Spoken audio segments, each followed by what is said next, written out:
Good afternoon, everyone. My name is Ussama Makdisi. I'm a professor of history and the first holder of the Arab American Educational Foundation Chair of Arab Studies here at Rice University in Houston. And it's really my enormous pleasure to moderate this discussion with two extraordinary authors.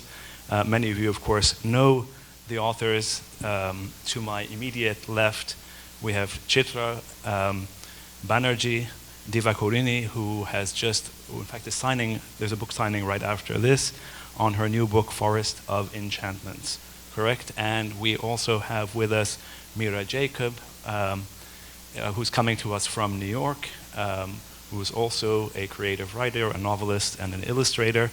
And she also, is there a book signing for you? There's also a book signing on Good Talk.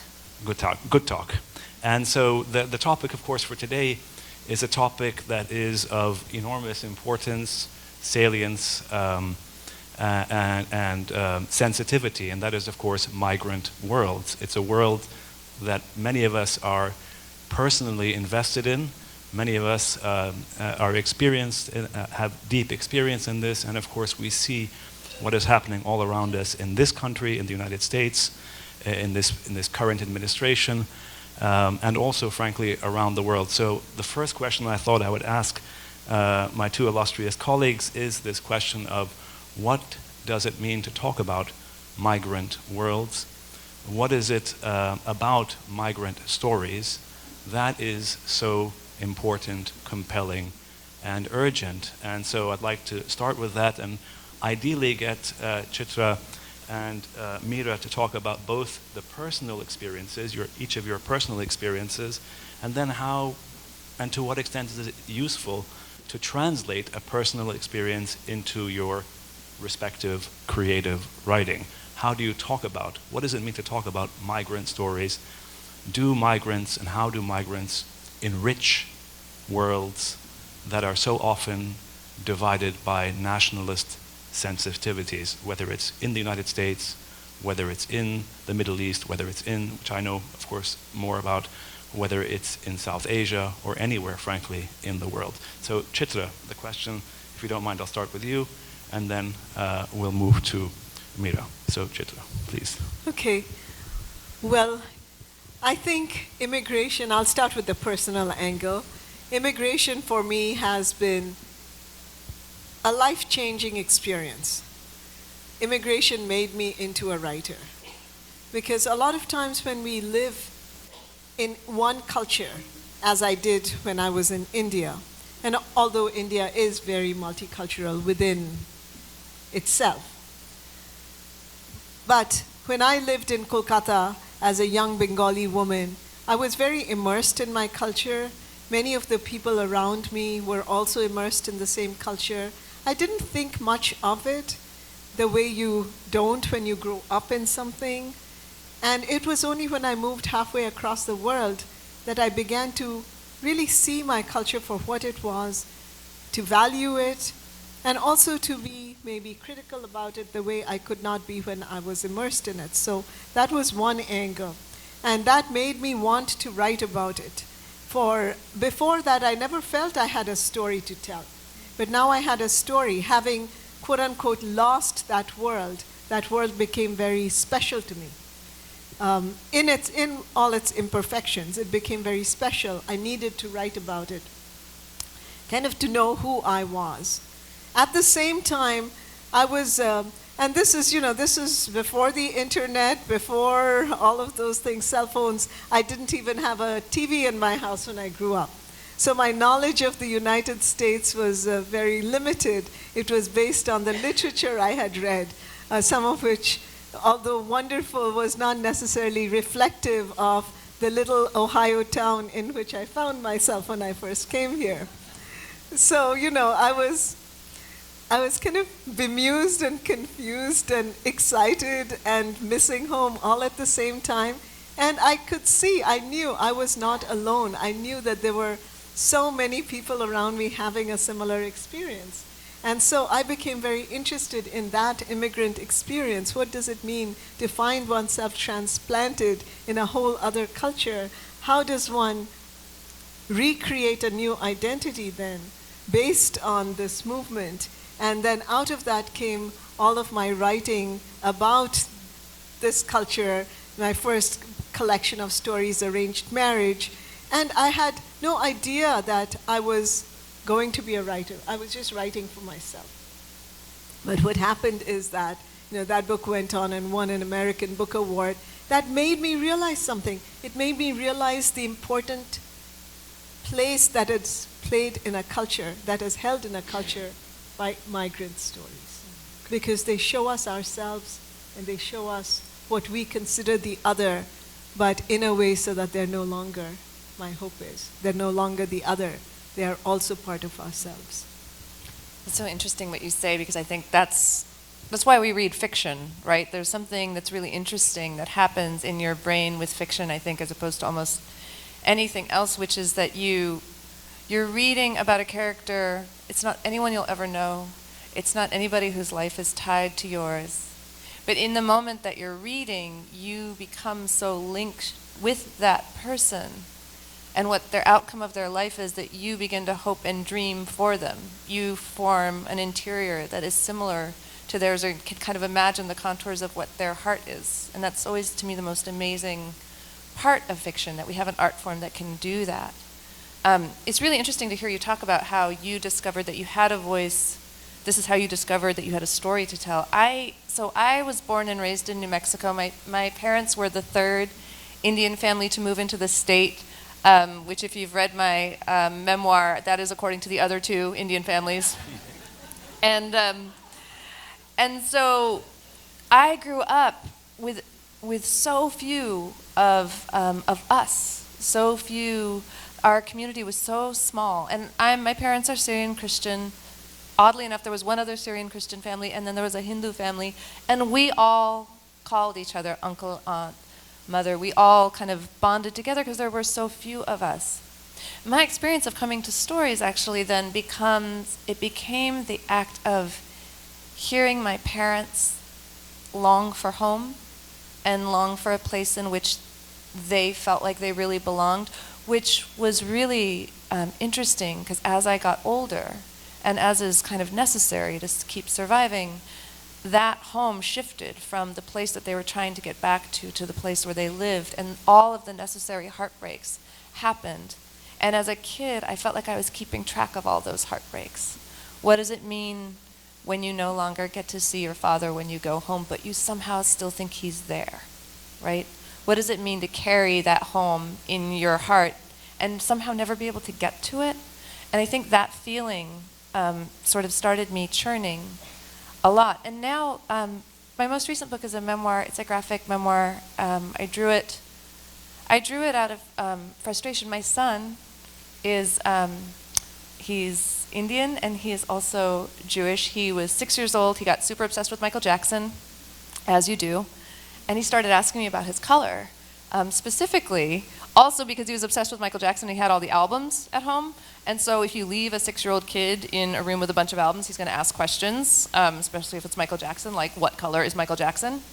And I, thinking I was smart, was like, well, he's brown. And he sort of turned white. And he goes, you turned white?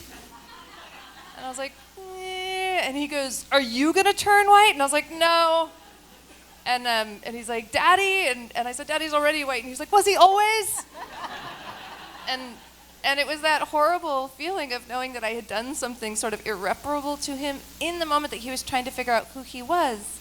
And the thing is that I never really knew, because I grew up here. There were things I knew and then there were things I didn't. And I always felt like that in itself was a lack of knowledge. And it's only when he started asking me things that I realized that that's its own kind of knowledge.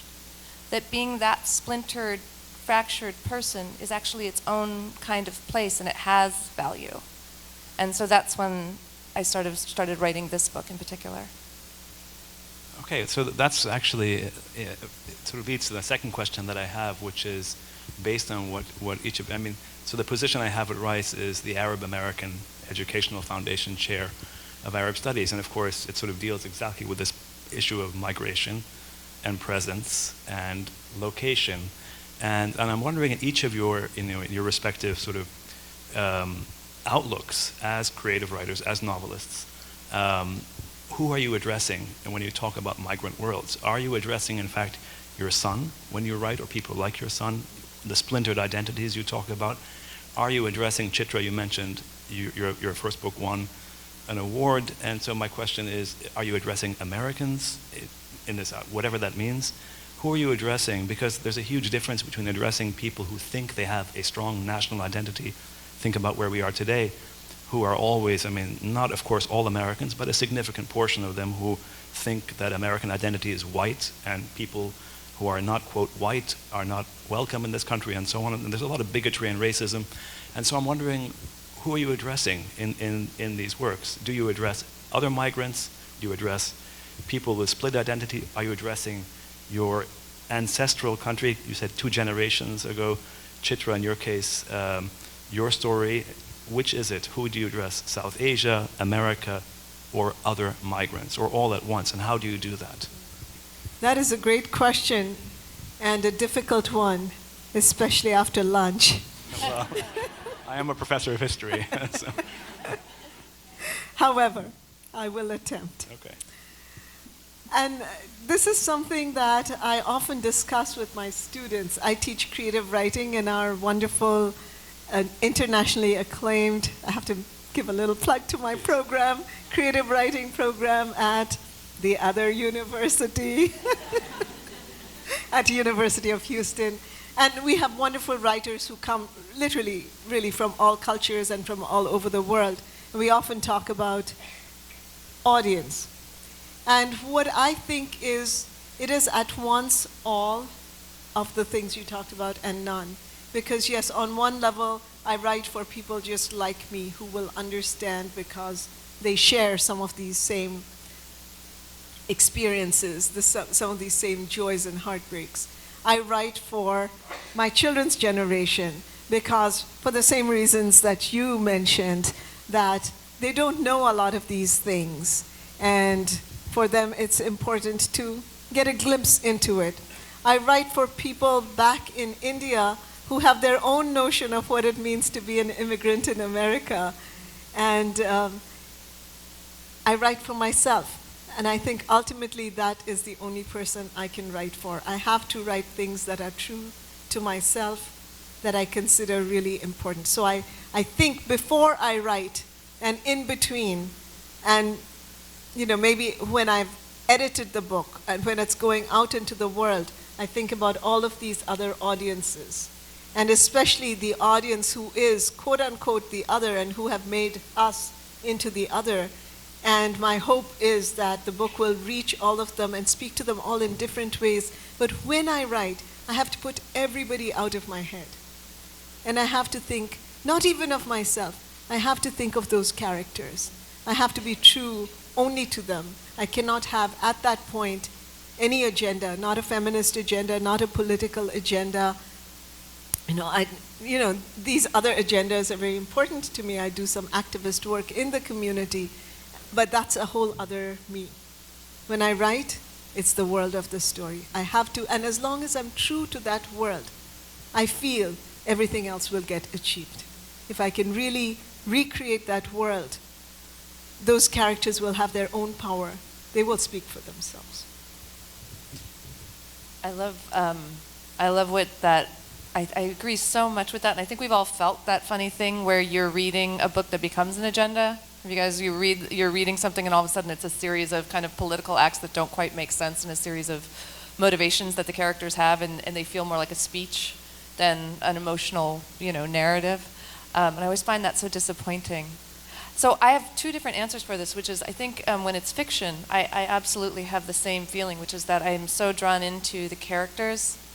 And I start to think of their lives much more than mine. It's like I wake up and I just want to go into their world instead of mine, and I just want to be there and think what they are thinking, and it's such an escape. Even if what's happening in that world is much harder than mine, somehow the act of being them instead of me feels like the most delicious freedom I've ever had. But with the memoir, it was quite different. With the memoir, so I pitched a really funny book. I pitched a book about the kinds of conversations that you have about who you are that sort of rattle around in your brain and wake you up at 3 in the morning with the perfect thing to say. You guys have had that? You're like, that's the thing I should have said. Okay, so I was going to write that book. It was going to be hilarious.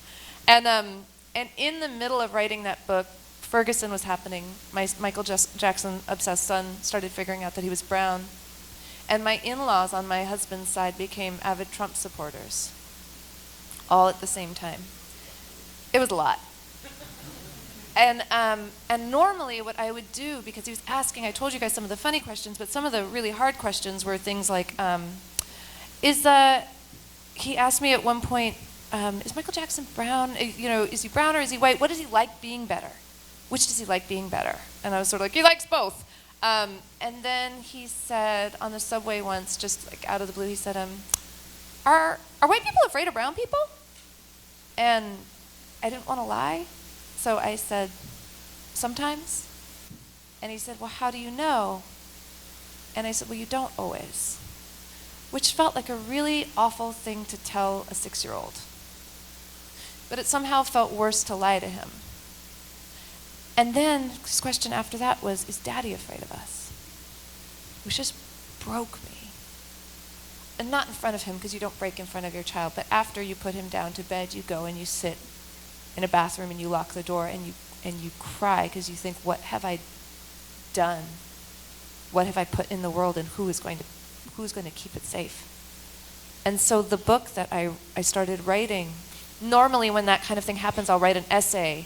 And so I started trying to write an essay, but every time I wrote an essay, I thought of the comment section to that essay and all the people that would hate me in the comment section, which is a real thing we have to contend with now, and a writer should never think of that, but whatever. And so, but then I'm used to people hating me. I get death threats regularly. I get people telling me I'm exactly what's wrong with the country. Great. But when they come for him, it's much scarier. So I cut us out. I drew us on paper, and I cut us out. And then I put us on top of the Michael Jackson albums, and I drew the conversation. And when I did that, I had a way to speak to this thing, which is, I was no longer trying to convince the people that didn't want to be convinced. And I was no longer trying to make okay a story for the people that were nice enough to listen. I was just telling the story that needed to be told. And I was getting it out as quickly as I could. And when I got scared, which was often, because it's a hard time to write about race, I have 2 friends that are in the book with me, and they would always say to me when I got scared, write for us. And that us does not check off a single census box. It is not a single group of people. It cannot actually be so rigidly defined. It is the us that finds itself in all the borders, just off the edge, on the periphery, all the us that have never been spoken to. There is a legion of us. And you have to remember we're here because we've never been written to. And we are waiting to see ourselves. Which I found so compelling, because I am one of those that has never been written to except for in rare instances. So that's what I thought of a lot when I was doing this book, was who is the us? Yeah, can I say something in response? Which is, this reminded me of 2 things that happened when my children were growing up, and they were, little. One was in preschool, one was a little older. 2 things happened. The first one was, one day my younger one, he came home and he wanted to take a bath in the bathtub. Now this was not a child who was fond of cleaning himself, okay?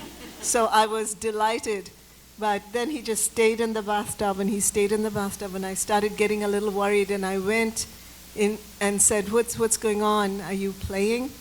And he was scrubbing himself. He had scrubbed like a whole bar of soap onto himself, and he said, I'm trying to get clean because they said in school that I'm this dirty brown color. That was one. And I did what you said, which is, later I just went and cried and cried. And then I said, I have to do something about it. And the second one was soon after 9/11, and I was with my older child, and we had gone to a grocery. And at that time I was in San Francisco, which one thinks of as, different. And So we had just stepped out into the parking lot, and this truck came very fast right at us, and there were these young men in the truck, and they shouted some, bad words, and then they said, go home, we don't want you here. And my son was like so shocked. And he said, Mom, what did he mean, go home? He wants us to go to our house. Why? And why are they angry? Why are they angry with us? What did we do? It breaks your heart. And then that's when I thought, I must write for young people. And that's when I started writing my children's books.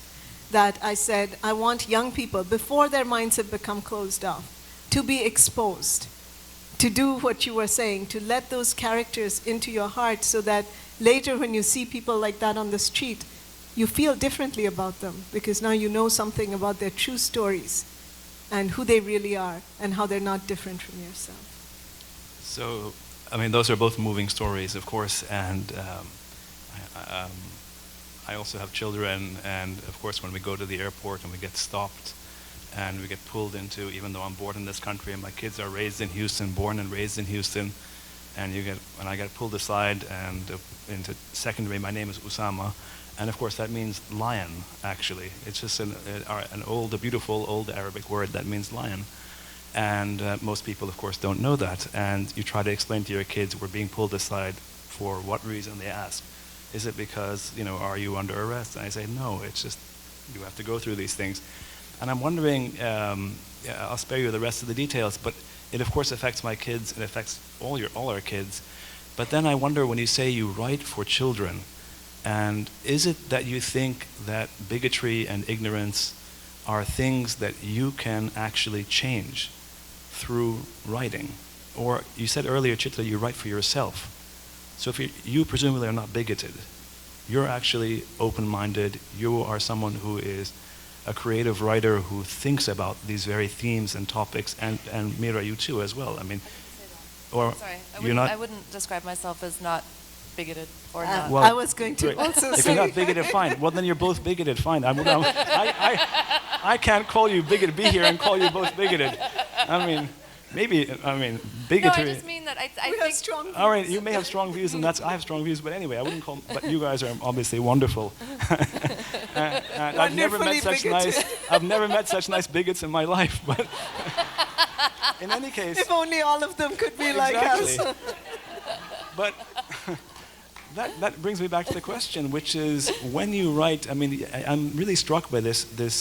Of course, as a scholar, as a historian, we lecture, and that's what you don't like. We tell people this is the truth, this is what happened, this is a story you need to know, because most of you don't know this story. So it's also a form of storytelling. It's just a different approach to telling a story. And I'm wondering, when you write and when you get a death threat, Mira, do you respond? And how do you respond? Or in your case, Chitra, how do you respond to bigotry directly as people, not just as writers, but as migrants, or not that you're who is not a migrant in this country? Who is not a migrant? Exactly. Who's not a migrant in this? So, but how do you respond to these death threats? Do you feel there is a way to reach people? Because oftentimes people who are racist and bigoted think they think of themselves as good people. And so I'm wondering, even though their views are misguided and quite horrendous, but they think of themselves as good people. And I know a lot of people like that. So my question to you is, how do you respond as, not just as creative writers, but as people living, inhabiting what are, in fact, universal migrant worlds? Well, I want to start with something you said in the beginning of this, what you just said, which is that when I started writing for children, and yet I say I write for myself. So the intention was, before that I had not written any children's books. So that was the intention, that I will now write books that children can read, not like particular children. I wanted to write for, children in our culture, so that they would see themselves represented positively or at least complexly in art, which is very, very important, as you know, to see ourselves reflected in art and literature. And then when I started writing the stories, I had to let go of that. But the audience was already established. And at that point, I felt I had to write for children, because when I saw those young men in the parking lot, I knew something. It struck me the way it had never struck me before, that here I was writing this immigrant literature, writing these immigrant stories, hoping they would reach people, hoping they would change people. Well, I was writing, I was preaching to the choir.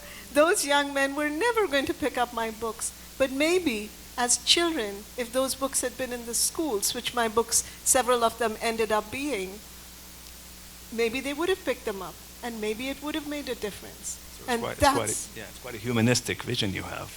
That's what I wanted for my children's books, at least.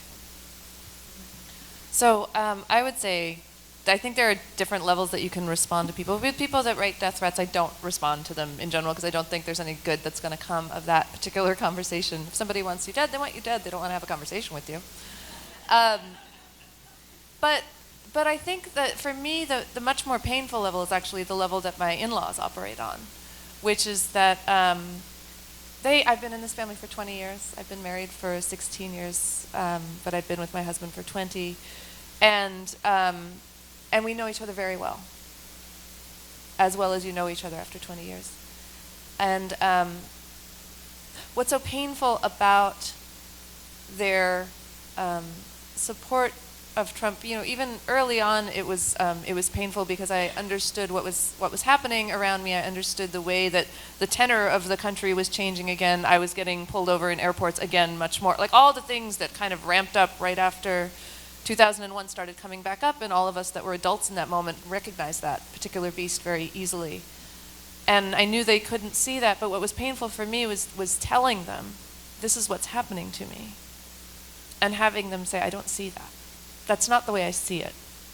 Which is a really odd thing for someone to say about something that's happening to you, right? I don't see it that way is a very interesting thing for somebody who's not in your body to say. And so when you ask me that question, how do you speak to somebody like that? I'll tell you that it's been a really hard bargain. I wrote this book. It talks directly about this in the book, about trying to raise my son so that he can both love the grandparents that love him so much and not make that love of him deny something about himself. Because I think that's so often what we're taught. If you want to love this person that doesn't see the whole you, then you also don't think you are worth being seen. And I want to find a way out of that particular horrible circle for him. But for me, personally, what that means is accepting that these people who love me so much are never fully going to see me. And that's extraordinarily painful. But I'm going to keep showing up at their table because I love their son and I love their grandson and because I love them. And I don't know how to explain the complication of that love, but that to me is the single best resistance I have against Trump, is to show up for that love in all its complexity. That's the way I'm getting through every day right now. That's what I got. Okay. So I am receiving signs from offstage telling me that it's time to turn to the audience. I think I don't remember. They told me something before. It says 5 minutes. Yeah. So they're asking me, I think now, to open up the discussion to Can the I just audience. say Yes, by all one means. last thing? Yeah. I was so agreeing with you when you were talking. I think we all feel that. I have very dear friends who, of recent years now, have become Trump supporters. And how do you deal with that? And I think at a certain point, you have to say, I have my opinions, you have yours. I'm willing to listen to you. I want you to listen to me. But they're wrong. No. And they are. Yes. Surely, you've got to stand. You have to stand for something. Yes, I mean, we know. I know they're wrong. Yeah. But I'm not going to tell them that, because if I start off by telling them that, we'll never have that conversation. And then there's no hope of changing. Right? So you have to, it's like a book. You have to lure them in until they can't leave. Right? Okay. Ussama for president. Huh? Sorry? I was saying Ussama for president. Yeah, no, exactly. You guys have no idea what it's like to be an Arab professor trying to teach people here. Anyway, but honestly, the floor is open to the audience. Any questions, please keep the question brief and identify yourself. Yes, ma'am. There on the left, yeah. Well, okay.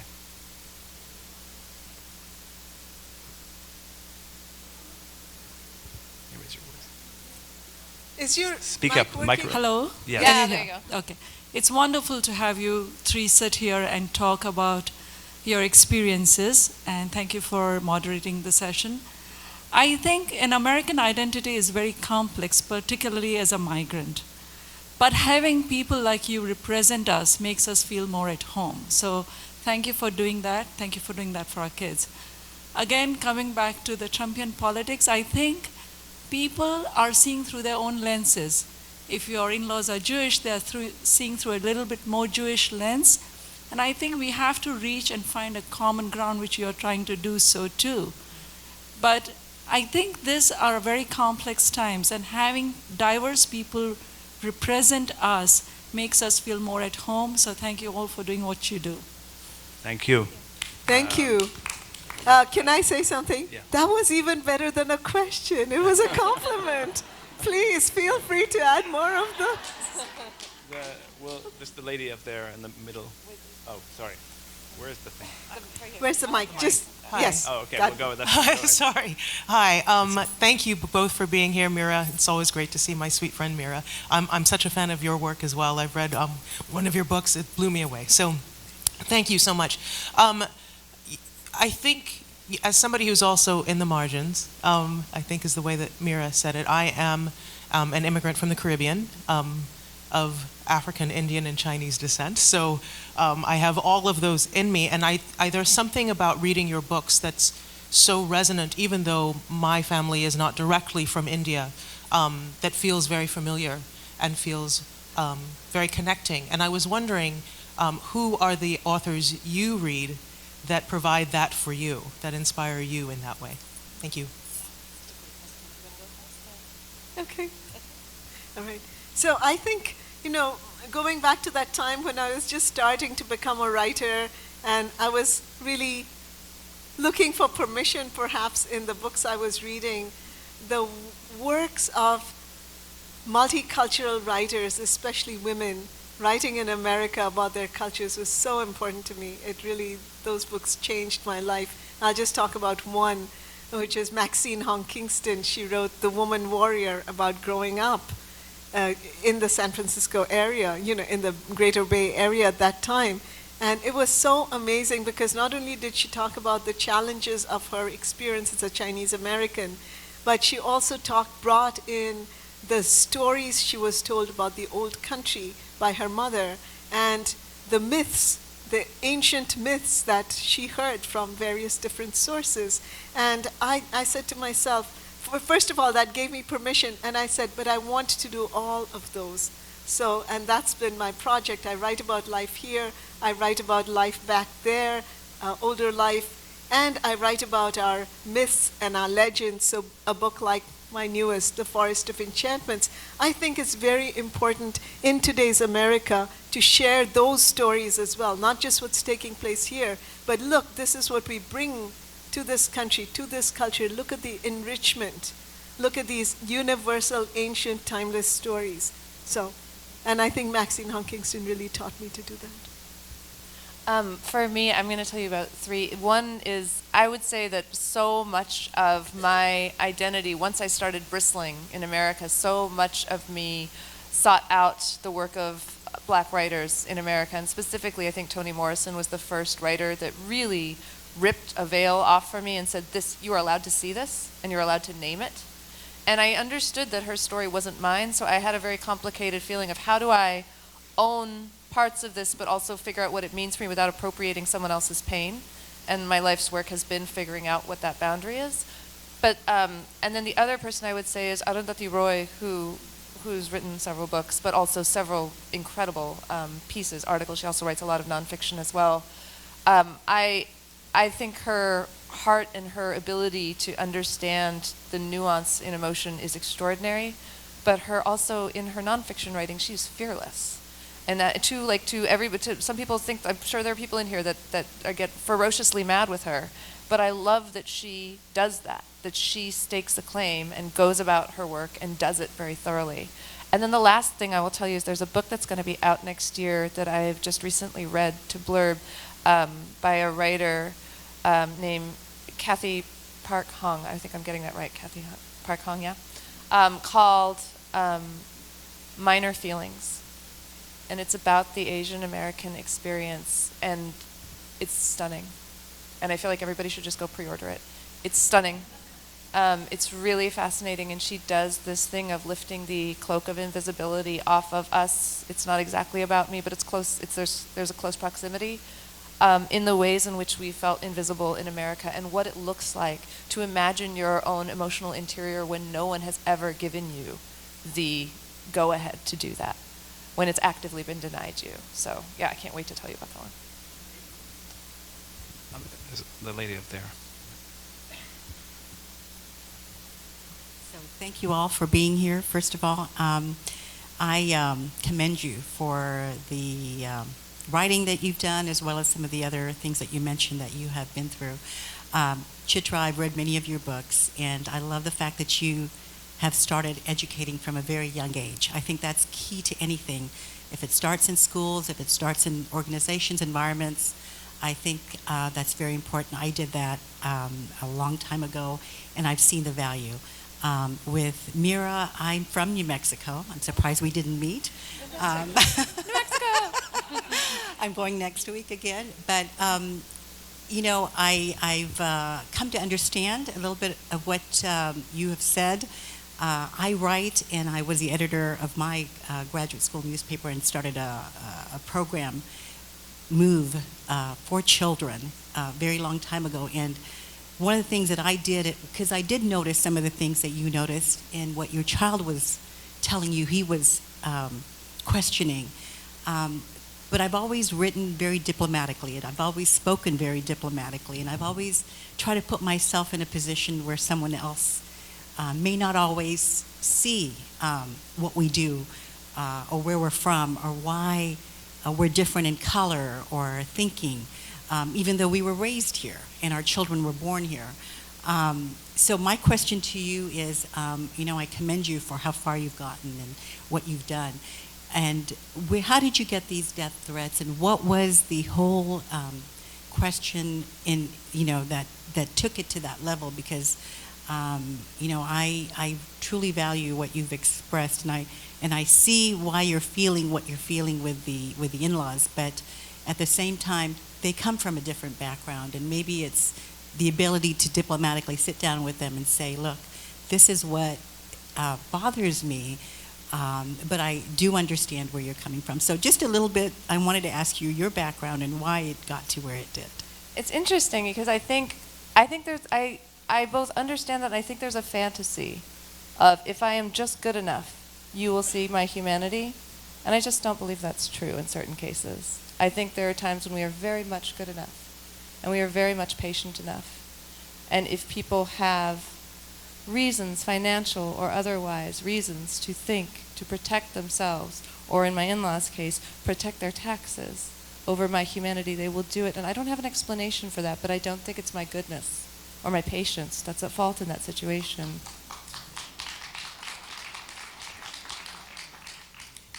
But the other part of that I'll say is, I think there's also, we all ride this line, right? We all live in this place of, how do I keep communicating? How do I not shut down? And what does that look like? And so for me, there's been the point of understanding, when you're getting a death threat, it's not anything I've done. There's not some odious thing I've put in the world. There are people that are affronted by my existence. I can't correct that in them, and I'm not going to spend my life doing that. I think Toni Morrison said this great thing about racism being a distraction. So in one way, it's not really bad if people ask you where you're from, right? Because they're just curious. They just want to know. In another way, it keeps you answering the same goddamn question every day of your life so that you can't get on with your other work. It's also a very subtle way to say, you do not inherit this land the way I do. You do not live here as fully as I do. You are not owed the same protections that I am owed. That's real. And I think it's okay to interrupt that. I think it's okay for us to stand up and say, no, I do, I am here, I've been here. You can ask a different question now. I don't think that is rude. I more fear what we lose trying to be our best selves for people that will never recognize us than I do interrupting that narrative. Yes, I wanted to say, I think as writers, but also just as people of color in the world, we have to stand up against things. But I think, and this is just my personal thing, I have so much energy and so much time, I'm going to go for where I can make the most difference. If I think this is not going to change, but these people are, that's where I'm going to focus. And that could be a certain group, a certain, I don't know, age, all kinds of things. But I want to make that intelligent decision and say, where can I make the most difference? Where is the impact? Who should I go talk to? Where is it worth really investing my time and energy? I think that's how I have dealt with this situation, which is never going to be perfect. So can I just quickly ask one question, a follow-up question based on that last intervention, which is that, as you said, we all want to make a difference, and you especially as writers, creative writers, novelists, want to make a difference. But there are, of course, gatekeepers in this world. In the literary world, there are gatekeepers. In the scholarly world, there are gatekeepers. So do you feel that have you made compromises to actually get your message out? I know that's a difficult question to ask, but do you feel making compromises is worth it, if in fact you've made a compromise, to be heard, in other words? Okay, so writing is in itself a business, right? And in any business, there's a series of negotiations. So have I made compromises? Of course. In everything from the cover, what does the cover look like, to what does, which characters are going to appear. There have been times when I've gotten in very deep discussions. I've been on the kind of, in the way that it took me 20 years to get a novel published. I was writing for 20 years, and my first novel was published in my 40s. In that time, I was always writing, and I was hearing back from editors, you're either too Indian or you're not Indian enough. And so I learned that there's a kind of perfect Indian that they have in their mind. And they really want to hear from that person. Or did they ever tell you, in my early days, I heard this, we already published an Indian author. Yes, yeah, because there's just one Indian experience. So yes, but to answer you, yes, every negotiation, every time you come to the market with something, there is a series of compromises. I try to, as you were saying, put my energy behind the things that matter most to me, right? So with the first book, it mattered most to me that I didn't have another red sari elephant Taj Mahal cover. And I just fought for it like a dog, right? I have a friend here who I'm looking at right now who also, I know, fought for her cover, really fought for it. You have to figure out what your battles are. And yes, there's always compromise. Yeah. Now there are different kinds of compromises that one has to do. And I think one of the things that I was willing to open myself to, because I think opening itself is a compromise, is when I heard from readers whom I trusted, I'm not getting this, I'm not understanding this. Can you put it in a way that it becomes meaningful to me as well? And I am willing, I'm always willing to do that when I don't, without compromising the story, to open myself up and just make myself more understood by people. Because ultimately, my experience is, no matter how universal I think I am, after all, it's just one person's understanding. And if putting it differently or putting it in a different context will make other people feel that experience, I'm certainly willing to listen to that. I think as I've grown older, I've become less willing to compromise on the other things. And, my agent will write to me and say, this has been suggested, and I just won't answer. Thank you to our speakers, Ussama, Chitra, and Mira.